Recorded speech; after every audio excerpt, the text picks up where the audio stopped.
Hi guys, it's Carol and Toby. How are you doing? We're good.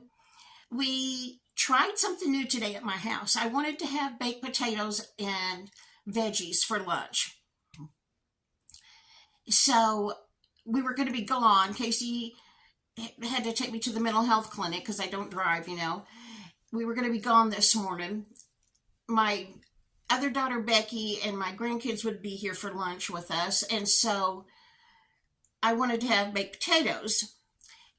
I tried doing them in the crock pot today. I love that. That's how I'm going to do them from now on. Normally, I don't like to turn the oven on, when it's 100 degrees outside. So, we normally just do them in the microwave. This was much better. They tasted much better, I felt.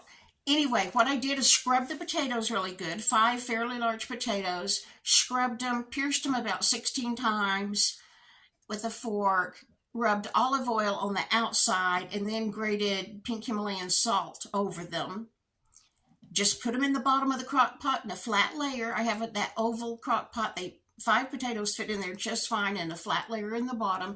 Didn't put anything else in the crock pot, just those potatoes. Put the lid on it and cooked it on high for 4.5 hours or so. And they were great. They were perfect. So you might want to try that sometime. Like I said, I had to go to the mental health clinic today. I had an appointment with my new nurse practitioner. They've changed everything up at that clinic. Now you have a nurse assigned to you. And then I will always see her first. And then I have this nurse practitioner who works under a psychiatrist, and she's the one that can prescribe my medicine and things. So I saw both of them. When I saw my caseworker in May, and when I saw the nurse practitioner I used to have in May, they suggested that I have therapy again. And I said, no, thank you. I've had a lot of therapy, and I just don't want to do it again. I got a lot of benefit from therapy. I think everybody in the world needs therapy. It really was beneficial to me, but I don't feel like I need therapy, and I just didn't want to start over with somebody new. If I could see the person I used to see, that would be great, but I can't see her. So I just said, no, thank you, don't want to. Well, they've made me an appointment with a therapist there. So I'll go one time and make them happy and see what I think. Transportation is such a problem, for one thing. That stresses me out, and I hate to have to ask somebody to take me, and I'm not going to get in a car with a stranger, whether it's Uber or anything else. I'm not going to. But anyway, I'll go see this therapist once in the first week in October sometime. But I really like the nurse practitioner. I told her that I felt like the Effexor was first starting to make a difference just this last week. And that if before last week, I fully intended to come to this appointment telling her I want a different medication because it's just not helping. But I feel different now. And I had not told Casey that. And after I got in the car after my appointment, I told Casey that, and she said she felt like the last week I had improved a lot too. So maybe it's finally starting to work. We're going to give it another 3 months. And then I see her at the end of November. And if at the end of November I feel like it's not helping as much as it should, then you will change medications. But I told her I really don't want to go through another change because for at least a month, or 6 weeks this summer, we're absolutely miserable from me changing from one medication to the other. I just don't do well. So that's that story. I'm fine. I'm going to be fine. I really think it's starting to help. I told her my sleep is the biggest problem. I told her I had started just the last couple of days using a liquid melatonin. The melatonin I took before, I don't remember if it was a tiny capsule or a tablet, but it made me have terrible dreams. And so I stopped that, and I got, I get everything at Walmart. This is Spring Valley, extra strength, 10 milligrams melatonin. Well, I'm not taking 10 milligrams. That would be way too much for me. In fact, I have heard nobody should take more than 3 milligrams. So I have been taking about 3 milligrams. It's got a dropper, and you can see the measurement. You put it under your tongue. It doesn't taste horrible, but it's this natural berry flavor. It's not horrible. It's nothing I would want to do, but I will.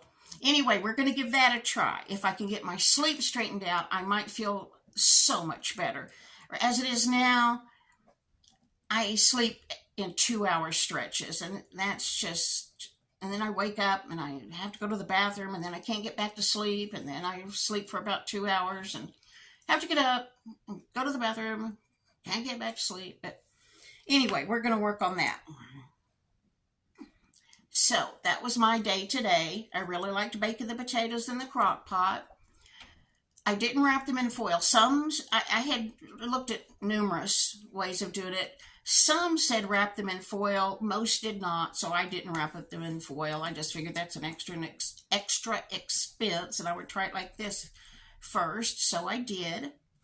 And then I've been bamboozled. Yesterday, in my video, I said that the Llano Estacado, here where I live, is one of the flattest places on Earth. The biggest expanse of flat area on Earth. That's what it said.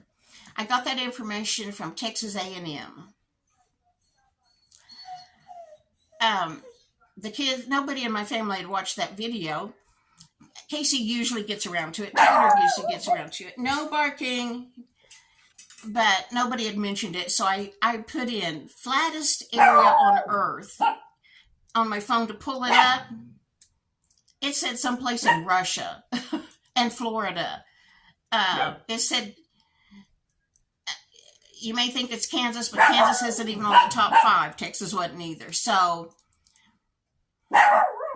I don't know who to believe. But we are a large expanse of flat land. And several of you said you couldn't imagine living here where it's flat. I've never lived anywhere else. Here in New Mexico is basically the same where I lived. Although I did live in Albuquerque for a while, and that's in the Sandia Mountains. And I loved that. But I've always lived in the desert. New Mexico is desert. This is really desert here. I've never lived anywhere else. I have traveled to other locations. I went to Tennessee with my brother and his family one time when I was a kid. That there were trees everywhere that you couldn't see very far down the road. I was very claustrophobic. The trees were beautiful, but I was really claustrophobic. Like here on that video, I told you what our temperature was, and I told you visibility was 10 miles. That means you can see 10 miles. There's nothing in between you and 10 miles to block you unless there's buildings or something. I would love to live in a beautiful place like that, but I think I would be very, very uncomfortable claustrophobic-wise. So I guess God puts us where we need to be. I don't know. I have always told my family, if I ever win Publishers Clearinghouse, let's pack up. And I told my kids, y'all find someplace pretty to live, because I would love to have trees and color change in the fall and all that kind of stuff. I would like that, but I want to live close to my family. So I've told my family, if I ever win Publishers Clearinghouse, which, I've been entering since I was 18, and I'm going to be 70 and I haven't won yet. So, odds are, nah, not going to happen. But anyway, I've told them, if I win Publishers Clearinghouse, you pick a pretty place, we'll all move there and we'll give it a try. Okay, this is getting too long. I'm going to stop for tonight. Hope you're doing well. I'll see you in the morning. Bye-bye. Leave me a comment if you would. Oh, at least one person left their channel name in my comments yesterday. So it was Shorty Vaughn from Crazy But Not Dangerous. That's the only one I saw. But if you have a channel and you want to put your channel name in a comment so everybody else can find it, go for it. See ya.